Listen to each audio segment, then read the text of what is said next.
প্ৰতিৰক্ষাৰ ক্ষেত্ৰত আত্মনিৰ্ভৰশীলতাৰ পথত আৰু এখোজ আগুৱাই গৈছে আমাৰ দেশ ভাৰত।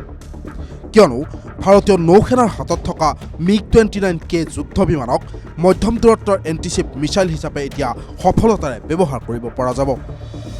সফলভাৱে তৈয়াৰী হৈছে এই প্ৰযুক্তি। ইণ্টিগ্ৰেশ্যন পৰীক্ষাই প্ৰমাণ কৰিছে যে বিমানখনৰ সৈতে এই ক্ষেপণাস্ত্ৰৰ যান্ত্ৰিক, বৈদ্যুতিক আৰু ছফ্টৱেৰ ইণ্টিগ্ৰেশ্যনে সম্পূৰ্ণৰূপে কাম কৰিছে।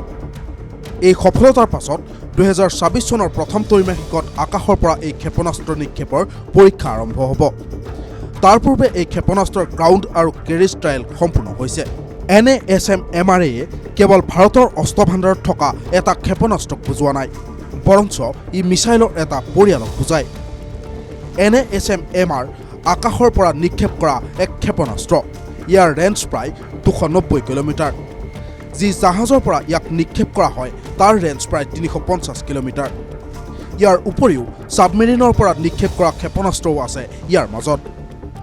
থলুৱাভাৱে নিৰ্মিত এই ক্ষেপণাস্ত্ৰৰ বিকাশ আৰু গুণগত মান উন্নত কৰাৰ ক্ষেত্ৰত প্ৰতিৰক্ষা গৱেষণা আৰু উন্নয়ন সংস্থাই আগভাগ লৈছে। এই ক্ষেপণাস্ত্ৰ নিৰ্মাণত সহায় কৰিছে কেইবাটাও ঘৰুৱা সংস্থাই।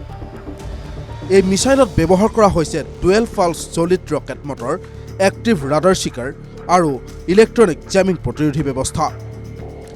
INS বিক্ৰান্তে কঢ়িয়াই নিয়ে MiG-29K যুদ্ধ বিমান। এই মিগ যুঁজাৰু বিমানখনত যদি এনে ক্ষেপণাস্ত্ৰ সংযোজন কৰা হয় তেন্তে ইয়াৰ শক্তি কেইবাগুণো বৃদ্ধি পাব। অৱশ্যে এতিয়াও কিছু পৰীক্ষা বাকী আছে। যদি সেই সকলোবোৰ পৰীক্ষা সফল হয় তেন্তে 2027 চনৰ ভিতৰত ASAM ক্ষেপণাস্ত্ৰ নৌসেনাত অন্তৰ্ভুক্ত কৰা হ'ব। News desk report, TV9 Assam.